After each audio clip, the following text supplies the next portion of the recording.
Αγαπητοί μου φίλοι και αγαπητοί μου αδελφοί, χαίρετε. Με τη χάρη του Θεού, σήμερα θα ασχοληθούμε με ένα ανέκδοτο, το οποίο όμως είναι πνευματικό ανέκδοτο και το οποίο δείχνει πως ο εγωιστής ο άνθρωπος βλέπει τα πράγματα πάντοτε κάτω με το δικό του σκεπτικό, με τη δικιά του γνώμη, όπως τα μάτια τα δικά του τα βλέπουν. Ενώ η πραγματικότητα πολλές φορές δεν είναι έτσι όπως εμείς τη βλέπουμε ή εμείς θέλουμε να είναι ή εμείς εκφραζόμαστε γύρω από ένα θέμα. Αλλά βλέπετε, ο εγωισμός μας δεν μας αφήνει. Γι' αυτό θα πρέπει να προσέξουμε πάρα πολύ το μεγαλύτερο εχθρό μας, που είναι ο εαυτός μας. Οι Άγιοι λένε ότι 3 είναι οι εχθροί μας. Είναι ο διάβολος, ο κόσμος και ο εαυτός μας. Χειρότερος και των 3 είναι ο εαυτός μας, διότι κρύβει ένα τεράστιο εγώ. Κάθε κίνησή μας, αν την προσέξετε, κρύβει ένα εγώ, κρύβει το δικό μας πόθο, το δικό μας σκεπτικό, τη δική μας επιθυμία, αυτό που εμείς θα θέλαμε να γίνει ή αυτό που εμείς θεωρούμε ότι αυτό είναι το σωστό. Διότι είτε με τα μάτια της ψυχής μας, είτε με τα μάτια του σώματός μας, βλέπουμε τα πράγματα όπως εμείς θέλουμε να τα βλέπουμε. Και φυσικά ο εγωιστής άνθρωπος δεν μπορεί να μπει στο σκεπτικό του άλλου και πολλές φορές με την πρώτη απορρίπτει το σκεπτικό του άλλου. Έτσι λοιπόν, αδελφοί μου, θα σας πω ένα ανέκδοτο που μαρτυρεί ακριβώς αυτό το θέμα, το πόσο εγωισμό έχει ο καθένας μας. Και το αντίδοτο είναι η ταπείνωση. Να μάθω να ακούω τη γνώμη του άλλου, να μάθω να σκέφτομαι ότι δεν μπορεί να έχω εγώ πάντοτε δίκιο, δεν μπορώ εγώ να πεισμώνω επειδή δεν γίνεται η δική μου θέληση και το δικό μου εγώ, να μην μιλάω στους άλλους, να φουντώνω, να οργίζομαι, διότι δεν είναι έτσι όπως εγώ τα σκέφτηκα ή τα είδα με τα μάτια μου. Δεν μπορεί εγώ να με κοροϊδέψει ο άλλος, είμαι πιο έξυπνος και αντιλαμβάνομαι τι γίνεται. Με αυτό λοιπόν το σκεπτικό κρύβουμε παντού ένα τεράστιο εγώ που δεν το φανταζόμαστε. Ακόμα, αδελφοί μου, και στο φαγητό, αν προσέξετε, πηγαίνετε σε ένα γάμο, να δείτε τι γίνεται την ώρα που σηκώνονται οι άνθρωποι και τους λένε περάστε να πάρετε φαγητό. Και είναι catering. Εκεί βλέπει κανείς ότι πάει ο άλλος και τρέχει να πάρει πρώτος. Γιατί να πάρει πρώτος? Να μπορέσει να πάρει από όλα τα είδη φαγητού. Κάνει το πιάτο του έτσι για να τα δοκιμάσει όλα και δεν σκέφτεται ότι μετά όλα αυτά θα πεταχτούν γιατί δεν θα μπορέσει να τα φάει. Αλλά και αν τα φάει, δεν σκέφτεται, αδελφοί μου, ότι φτάνει το φαγητό για τα 200 άτομα. Αν όλοι βάλουν το πιάτο τους εκεί, έτσι το γεμίσουν, φτάνει να το γεμίσουν όλοι έτσι? Αλλά σκέφτεται το δικό του εγώ. Ας φάω εγώ και δεν με νοιάζει ο άλλος. Ό,τι βρει ας πάρει μετά. Άρα κοιτάω το δικό μου το εγώ. Και σε ένα απλό που το έχω ξαναπεί είναι οι εκδρομές με τα πούλμαν. Οπουδήποτε όμως, σε οποιαδήποτε θέση βρισκόμαστε, μπαίνουμε μες στο πούλμαν για μια εκδρομή πνευματική.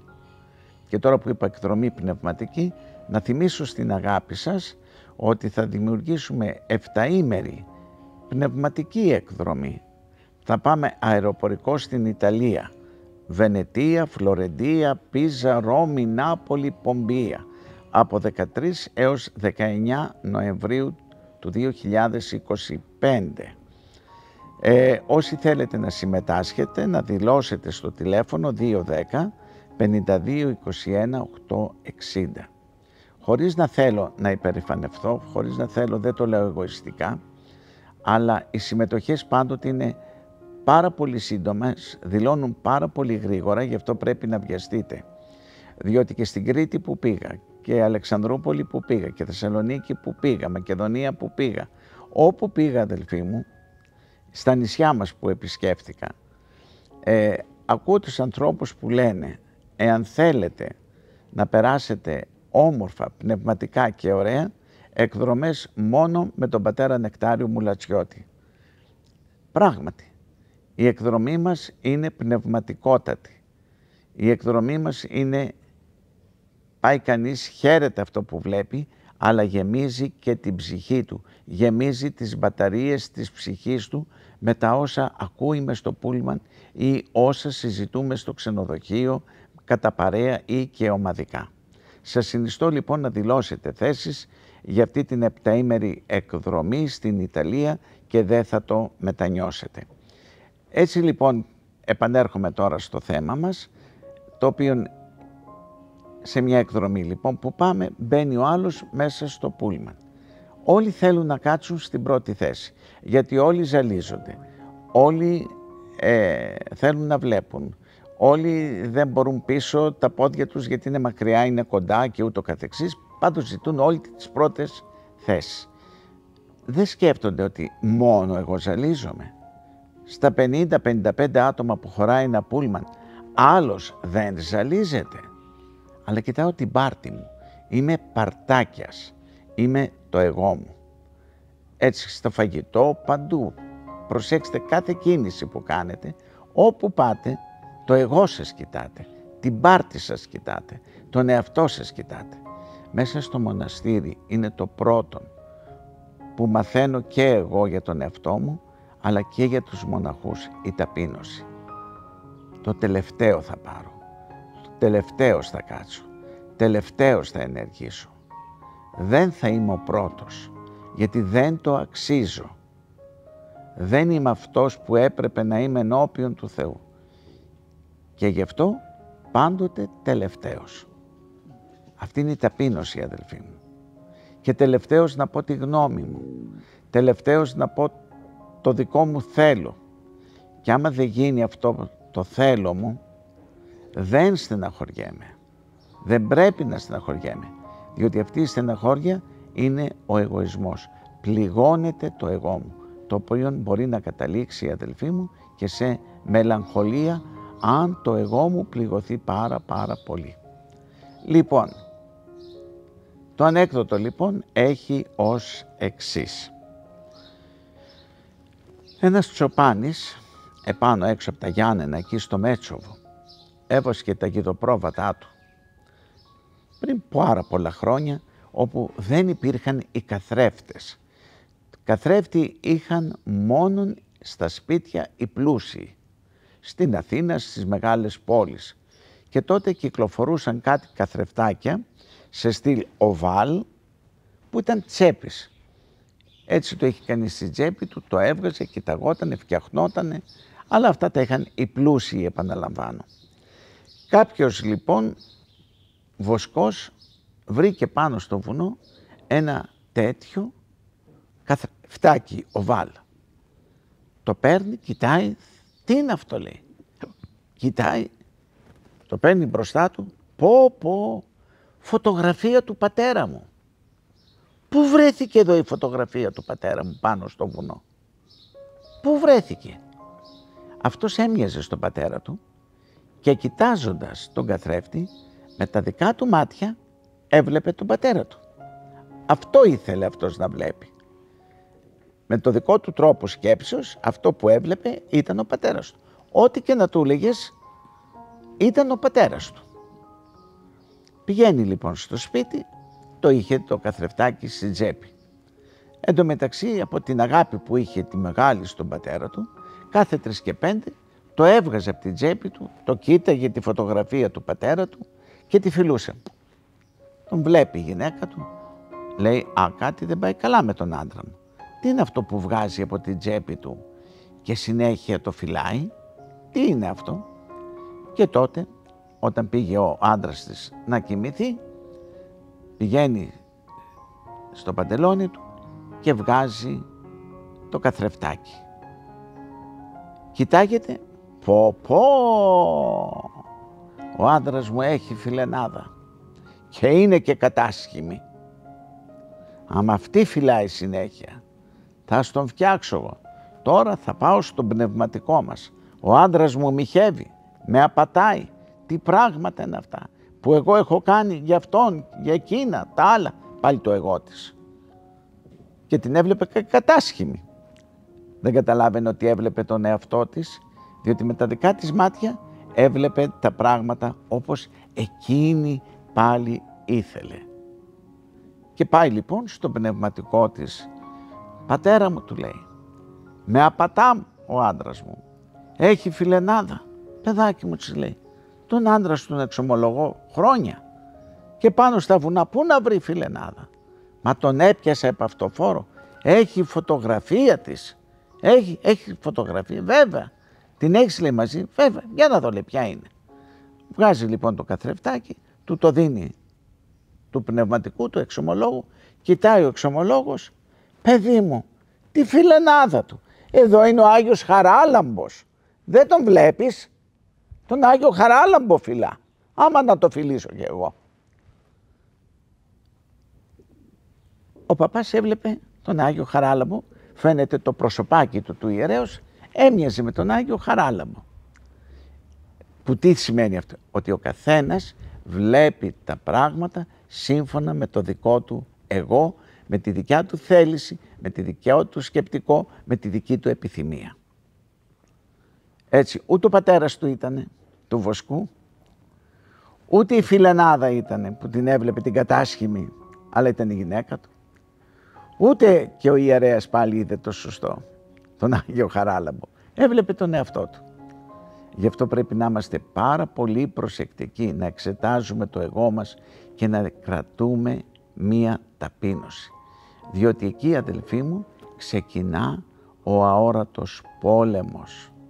Έχω γράψει αυτό το βιβλίο, «Γνώρισε τον εαυτόν σου», το οποίο θα το βρείτε στο μοναστηριακοκελάρι.gr. Να το προμηθευτείτε όσοι δεν το έχετε διαβάσει, αδελφοί μου. Διότι ο αόρατος πόλεμος είναι αυτός που μας κάνει ο δαίμονας και δεν το καταλαβαίνουμε. Και νομίζουμε ότι οι σκέψεις, οι αποφάσεις, οι κριτικές που κάνουμε είναι πάντοτε δικές μας. Όχι, αδελφοί μου, δεν είναι. Ας σας διαβάσω μέσα από αυτό το βιβλίο ένα κομμάτι. Προοδεύοντας κανείς με στόχο στον πνευματικό του αγώνα, δηλαδή προοδεύοντας κανείς για να φτάσει στη χριστιανική τελειότητα, διεξάγει έναν αόρατο και διαρκή πόλεμο ο κάθε χριστιανός, ο κάθε μοναχός, ο κάθε ιερέας, ο κάθε δεσπότης, ο κάθε πρωθυπουργός, εάν θέλει να βαδίσει προς την τελειότητα. Που ο χρόνος διαρκείας αυτού του αγώνα ξεκινά την ώρα της βαπτίσεώς του και τελειώνει την ώρα του θανάτου του.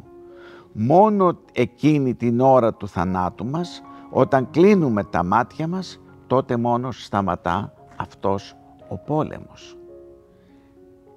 Έτσι λοιπόν, αυτός ο πόλεμος που μας κάνει ο δαίμονας, ο οποίος είναι το αφεντικό του εγωισμού, ο πρώτος εγωιστής, ο οποίος με τον εγωισμό του παρακινά και δημιουργεί γκρίνιες, φασαρίες, διχόνιες, μουρμούρες, συκοφαντίες, διαβολές, γι' αυτό λέγεται και διάβολος.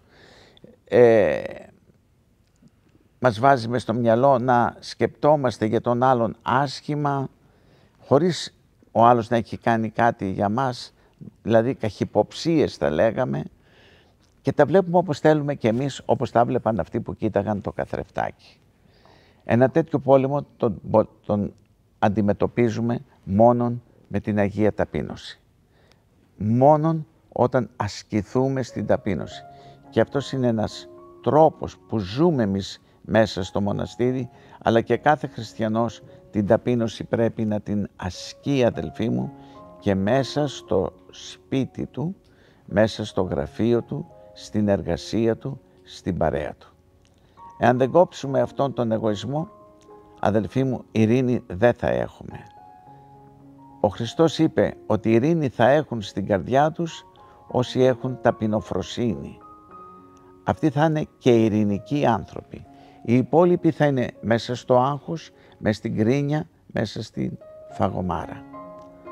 Έτσι λοιπόν, αδελφοί μου, με αυτό το πνευματικό ανέκδοτο, ούτε τον πατέρα του έβλεπε εκείνος, ούτε τη φιλενάδα του έβλεπε η γυναίκα, αλλά ούτε και τον Άγιο Χαράλαμπο έβλεπε ο ιερέας.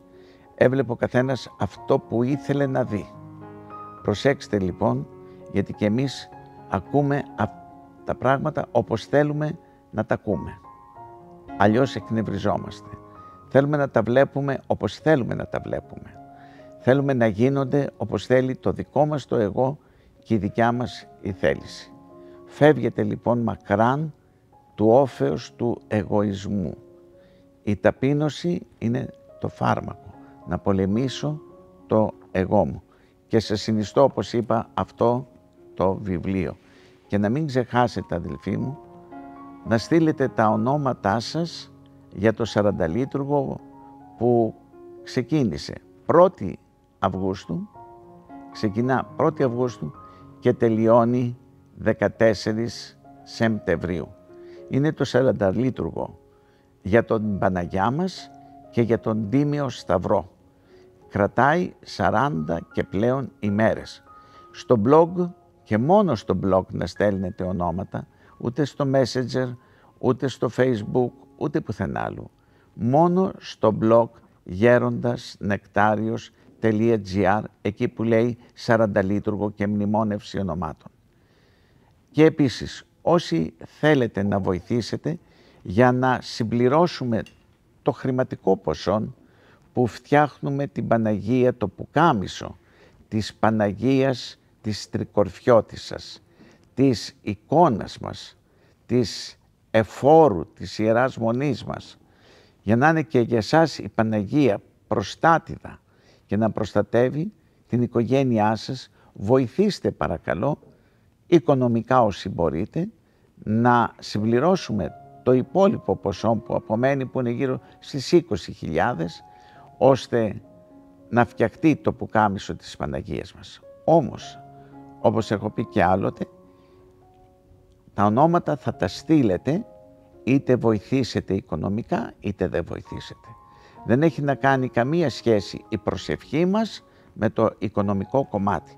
Το οικονομικό κομμάτι είναι δωρεά για το μοναστήρι, για να βοηθήσετε να φτιάξουμε το πουκάμισο της Παναγίας. Τα ονόματα που θα στείλετε ζώντων και τεθνεώτων είναι υποχρέωσή μας να τα μελετούμε και να προσευχόμεθα.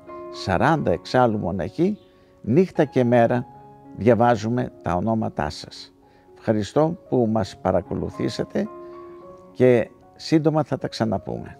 Η θυσιαστική διαδρομή 92 χρόνων και τα θαυμαστά σημεία μιας ακούραστης εργάτριας του Θεού. Η νέα κυκλοφορία που έχει ήδη αγαπηθεί από χιλιάδες αναγνώστες. Ένας έμψυχος θησαυρός προσφοράς που μας μαθαίνει ότι η αγιότητα δεν είναι ανέφικτη, αλλά συνήθεια να υποτάσσεσαι στο Θείο Θέλημα.